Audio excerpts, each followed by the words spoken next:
안녕하세요. 복지 알려주는 남자입니다.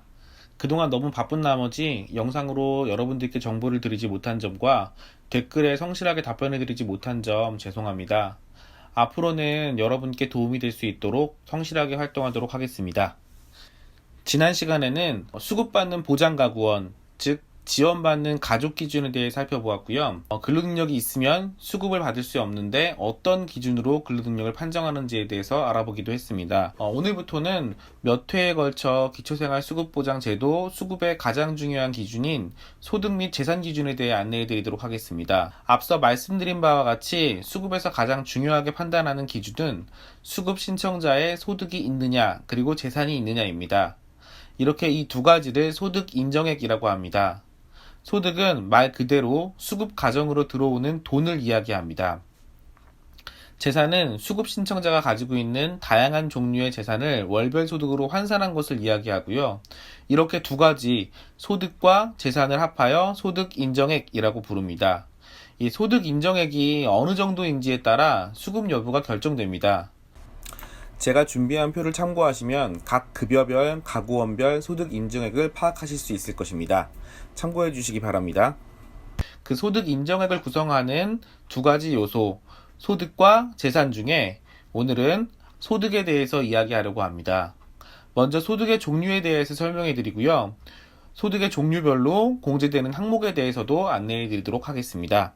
일단 보장가구의 소득이란 수급 신청하는 가구 전체의 수입을 이야기합니다. 주소득자의 소득만이 아니라 주소득자, 배우자, 자녀들의 소득을 전부 이야기합니다. 이 소득의 종류는 크게 네 가지로 나누어지는데요. 차례차례 설명해 드리도록 하겠습니다. 먼저 첫 번째 소득은 근로소득이고요. 말 그대로 근로활동과 사업을 통해 얻는 수입을 이야기합니다. 근로소득은 모두 소득으로 잡히는데 여기서 몇 가지 공제되는 사항이 있습니다. 먼저 등록장애인이 직업 재활 사업에 참여해서 얻는 근로소득은 50% 감면해주게 되어 있습니다. 그리고 만 24세 이하에 해당되는 수급자의 경우에 40만원 공제하고 나머지 금액에 대해서는 30% 추가 공제하게 됩니다. 예전에 제가 수급과정의 대학생 아르바이트 할 수 있다는 내용의 영상을 만들었는데 참고해 주시기 바랍니다. 마지막으로 2020년부터 일하는 수급자의 경우 소득을 30% 공제해주게 되어 있습니다. 이 외에도 공제되는 항목이 여러 가지가 있는데 수급에 영향을 크게 주지 않는 미비한 공제이므로 설명해서 제외하도록 하겠습니다. 두 번째 소득은 재산소득이고요. 주택, 차량, 토지 등을 임대하여 얻는 임대소득, 돈을 빌려주고 받는 이자소득, 그리고 민간연금, 연금저축에서 지급되는 연금소득을 이야기합니다. 재산소득 중에 이자소득은 24만원을 공제받고 나머지를 소득으로 산정하게 됩니다. 세 번째는 공적 이전 소득으로 나라에서 주는 금품, 예를 들면 국민연금, 기초연금, 실업급여, 산재보험금 등을 이야기하고요. 여기도 몇 가지 공제되는 부분이 있습니다. 먼저 장애와 관련된 수당 및 연금, 다음으로 아동양육비, 추가 아동양육비 등은 모두 가구 특성 지출 공제로 공제 대상이 됩니다. 즉, 이 가구는 가구 특성상 지출이 발생하기 때문에 소득에서 공제해준다는 이야기죠. 그런데 한 가지 예전에 노령연금이라고 불렸던 기초연금도 저는 어르신 가구 특성상 그에 맞는 지출이 발생할 수 있기 때문에 가구 특성 지출로 보고 공제해야 한다고 생각하는데 현재까지는 이런 기초연금은 소득공제 대상이 안 되고 있고 소득으로 반영하고 있습니다. 사실 이 부분에 대해서는 정말 할 말이 많은데요. 다음 기회에 한번 같이 다루어 보도록 하겠습니다. 네 번째 소득은 사적 이전 소득이고요. 부모, 형제, 친척, 친구 등의 도움을 이야기합니다. 사적인 정기지원금이 수급가구의 중위소득 15%를 넘으면 이를 소득으로 간주하게 되고요. 이 부분은 아마도 많은 분들이 모르시는 부분일 거라 생각 들어서 조금 자세하게 설명드리도록 하겠습니다.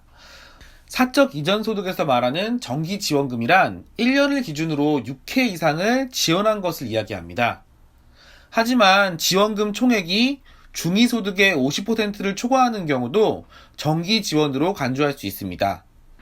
정기지원금의 주체가 누구인지에 따라 다른 원칙이 적용되는데요. 지원한 대상자가 부양의무자, 즉 부모 또는 자녀일 경우에는 전액을 소득으로 잡아서 12개월로 나누어주고 월별 소득으로 잡습니다. 하지만 부양의무자가 아닐 경우는 지원받는 가구의 기준 중위소득의 15%를 초과하는 금액만 소득으로 잡고요. 이를 월별 소득으로 환산해서 소득으로 잡습니다. 조금 어려우실 것 같아서 예를 들어 보겠습니다. A씨는 초등, 중등, 고등학생 자녀 3명을 홀로 키우는 모자 가정이고요. 근로 능력도 없고 생계가 너무 어려워서 생계급여를 받고 있습니다. 중위소득 30%를 기준으로 하는 4인 가구 생계급여는 2020년 기준으로 142만원 정도인데, 만약 A씨가 부모님으로부터 30만원씩 10개월 정도 도움을 받았다면 A씨는 도움받은 사적 이전 소득 전액을 소득으로 잡혀서 300만원의 소득이 있게 되는 거고요. 이를 12개월로 나누어 월 25만원의 소득으로 환산됩니다. 결국 142만원에서 25만원이 줄어든 117만원의 수급비를 받게 되는 것이죠. 하지만 만약 지인 또는 복지기관으로부터 후원금을 받는다면 조금 상황이 다르게 됩니다.